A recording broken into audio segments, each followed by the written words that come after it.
Bismillahirrahmanirrahim. Assalamualaikum warahmatullahi wabarakatuh. Hamdan wa syukran lillah, salatan wa salaman ala rasulillah, Sayyidina Muhammad ibn Abdillah, wa ala alihi wa ashabihi wa mawalah, amma ba'du. InsyaAllah pada kesempatan kali ini kita akan membahas tentang perkara-perkara apa saja yang membatalkan terhadap saum kita. Di dalam kitab Fathul Qorib dijelaskan bahwasanya ada 10 perkara yang membatalkan terhadap saum kita. Qala al-musannifu rahimahullahu ta'ala wa nafa'ana bihi wa bi ulumihi fid dharain amin.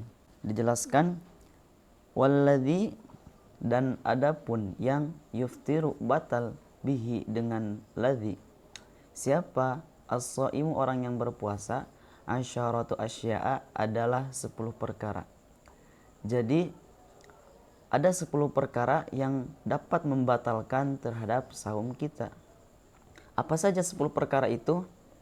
Nah, yang pertama ialah di sini dijelaskan ma adalah perkara wasala yang sampai apa ma ilal jaufi, ke lubang atau ke dalam perut. Contohnya ialah makan dan minum. Ketika kita makan dan minum maka batallah puasa kita. Itu yang pertama. Dan yang kedua, ma wasala ila ra'si, perkara yang masuk ke dalam kepala. Contohnya ketika kita memiliki luka di kepala kita, maka ketika ada air yang masuk ke dalam luka itu dan tembus ke otak, maka batallah puasa kita.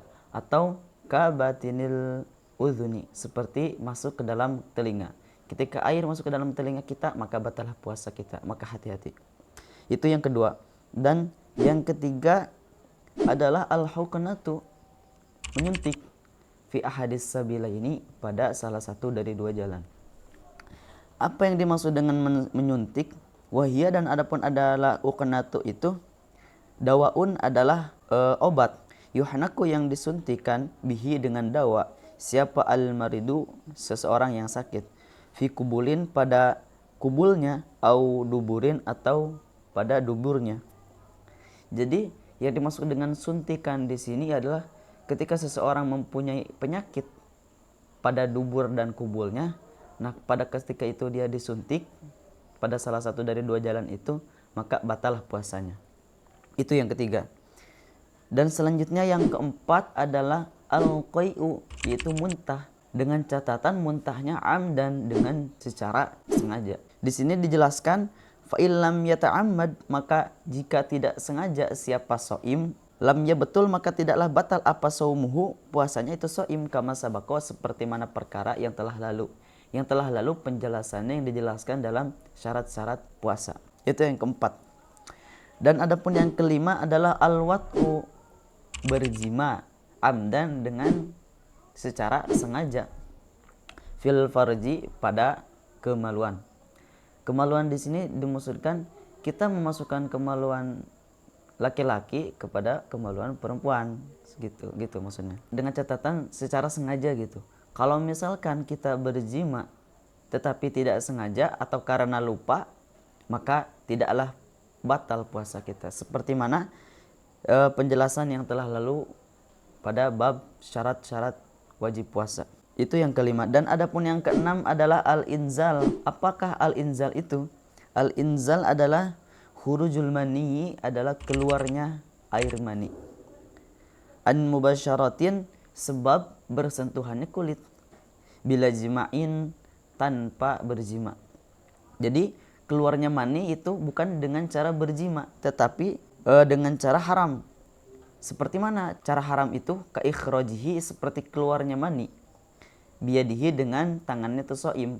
Jadi keluarnya mani dengan tangannya so'im, atau dengan kata lain onani. Au ghairu muharramin, atau tidak haram, ka ikhrajihi, seperti keluarnya mani, biyadi zaujatihi, dengan tangan istrinya itu so'im, wajari au jariyatihi, atau dengan tangan budak perempuan itu so'im.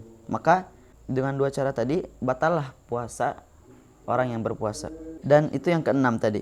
Wasabi'u, dan adapun yang ketujuh, al-haidu, adalah haid.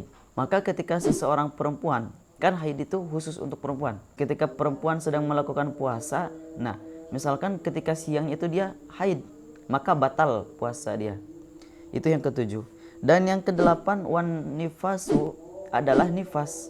Ketika seseorang sedang berpuasa, maka di tengah-tengahnya dia nifas, maka batalah puasanya.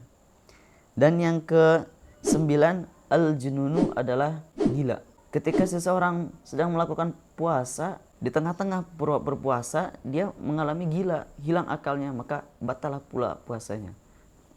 Itu yang ke-9. Dan yang ke-10 yang terakhir, ar-riddatu adalah murtad. Murtad ialah kita keluar dari agama Islam masuk ke dalam agama lain, maka batalah puasa orang yang berpuasa itu. Sekian yang dapat saya sampaikan. Khudh ma safa wa da'a ma qadar. Wassalamualaikum warahmatullahi wabarakatuh.